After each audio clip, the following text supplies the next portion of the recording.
जमीन का जलस्तर लगातार नीचे जाने से चिंतित सुप्रीम कोर्ट ने सरकारी तालाबों के संरक्षण के लिए सख्त आदेश देते हुए कहा था कि इन पर कब्जा करने वालों पर सरकार कड़ी कार्रवाई करते हुए इन्हें कब्जा मुक्त कराए। लेकिन प्रतापगढ़ में ऐसा नहीं हो रहा। यहाँ के राजस्व कर्मी भूमाफियाओं के हाथों की कठपुतली बन चुके हैं, जिसका नतीजा ये हुआ कि आज ज़्यादातर तालाब अपना अस्तित्व ही खो चुके हैं और जो बचे भी हैं उन पर भूमाफियाओं की काली नज़र है। बात करें कुंडा कस्बे की तो किसी ज़माने में यहाँ 28 तालाब हुआ करते थे। कुंडा चारों ओर से बड़े बड़े तालाबों से घिरा था, लेकिन पिछले कुछ सालों में प्रशासनिक अफसरों की लापरवाही और राजस्व कर्मियों की भूमाफियाओं की मिलीभगत के चलते ये तालाब अब सिर्फ सरकारी नक्शों पर ही बचे हैं।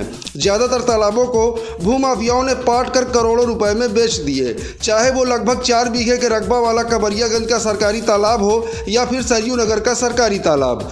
कुछ तालाबों को तो लोगों ने अपनी सुविधानुसार पाट कर उस पर कब्जा कर लिया है। समय समय पर ऐसे तालाबों को कब्जा मुक्त कराने के लिए समाज सेवियों और प्रकृति प्रेमियों द्वारा आवाज़ उठाई जाती रही, लेकिन दिखावे की कार्रवाई करते हुए सरकारी अफसर शासन और न्यायालय को लगातार गुमराह करते रहे, जिसका नतीजा ये निकला कि कुंडा में 28 सरकारी तालाबों में अब महज 4 ही बचे हैं जो अपने अस्तित्व की जंग भूमाफियाओं से लड़ रहे हैं।